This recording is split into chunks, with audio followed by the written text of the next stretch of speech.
Merry Bowl season, everyone. I'm Brett Gibbons with thelines.com, and today we're breaking down the trans-perfect Music City Bowl between Iowa and Kentucky.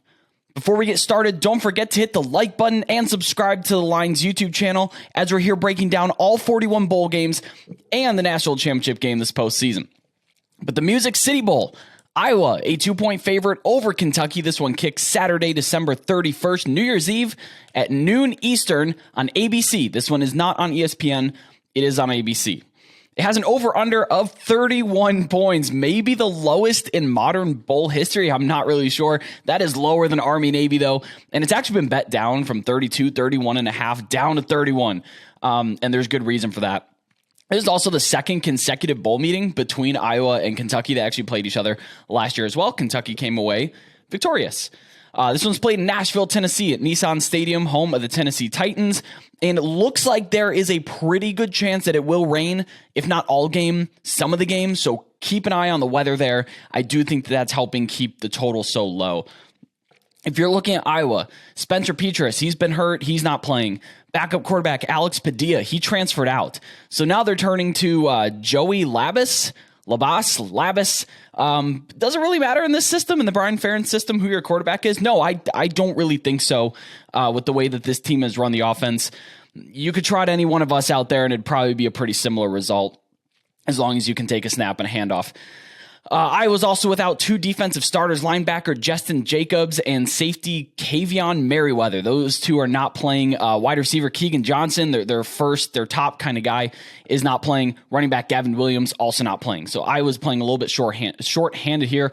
And actually, Kentucky opened up as a field goal favorite, -3. However, they have their fair share of opt-outs and actually more major ones than we're dealing with Iowa here.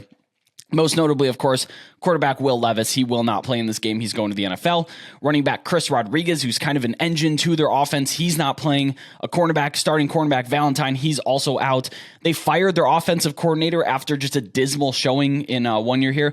And they actually rehired offensive coordinator Liam Cohen from the Rams, who was their offensive coordinator last year.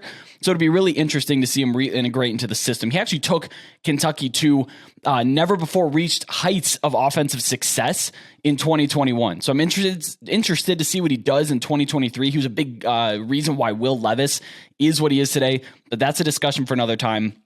They fired their offensive coordinator, and they're going to have an interim for this game. Iowa, the number ranked coverage team per Pro Football Focus. And I think that's going to make it really tough for an inexperienced backup that Kentucky trots out there. If you are trying to find open receivers, and Kentucky doesn't really have any receivers that create a lot of space, no real go-to kind of guy. And if they're all covered up, I think we're going to see some maybe increased amount of coverage sacks for an inexperienced quarterback, maybe some rushes. It could lead to turnovers as well if you're getting hit there in the pocket because you're looking for guys who should be open but aren't open. And that's because Iowa's secondary is really, really good.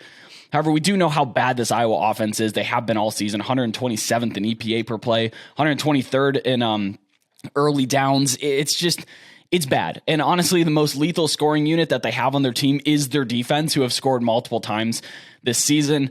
The offense, we know what it is. I'm not going to spend too much time on that. But if you look at Kentucky, they lost 2 of their last 4 games. One was to Georgia. Okay. The other one was to Vanderbilt.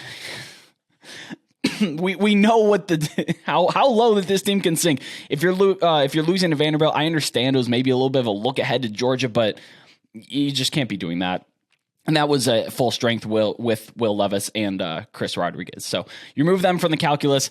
Not really sure what we're left here. Kentucky's also like catastrophically bad on special teams. 65% field goal rate. That's outside the top 100. They're 110th in punting yards. 9th worst special teams unit per PFF. And we've seen already this postseason, teams can lose on poor special teams play. Missed field goals have lost teams games. Turnovers on special teams in the return game have cost a lot of teams games this postseason. So just keep that in mind. It's just another tick against Kentucky here. I do lean Iowa. I'm not instilling a whole ton of offense or confidence in that offense, but you're already not getting the best number considering it's moved through a +3, through a pick'em. all the way to -2. You're not betting the best number, but I do lean Iowa to cover that -2 anyway. I believe they're less hurt by absences at quarterback, even though they're going down to their third string. I just don't think it matters as much in the Hawkeyes offensive system here. They have better special teams. That's no question there. That is a minimal edge that you can count on here. And Iowa's defense is the best overall unit on either side of on the sidelines on the field here. So I think I do lean Iowa. I think that's probably the right way. If you do want to lean under, I think that's a more playable number than the over. If you're getting bad weather with some really terrible teams with some decent defenses out there, you could also look at team totals.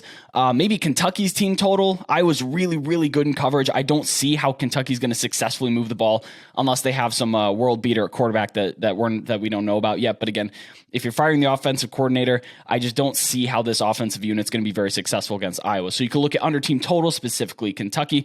You could look at under the point total, and I do believe that Iowa is the right side here, even if you're not getting the best number. So hop on over to our Discord server where you can connect with over 4,000 sports betting fans, get live updates in our college football server, transfers, opt-outs, injuries, coaching news, all that good stuff you can find in our college football server. And if you click on the hashtag roll server, drop an emoji under my name, you'll start to get notifications to your phone every time I place a bet. Because when I place a bet, I'm putting it in Discord to share with everyone. It's also just a really sharp group of people, really good community, great discussion, very active this time of year. So please join our Discord. And you'll find some really good information in there. And also don't forget to subscribe to Line's YouTube channel for daily bowl videos just like this one, and comment what side you lean in this game.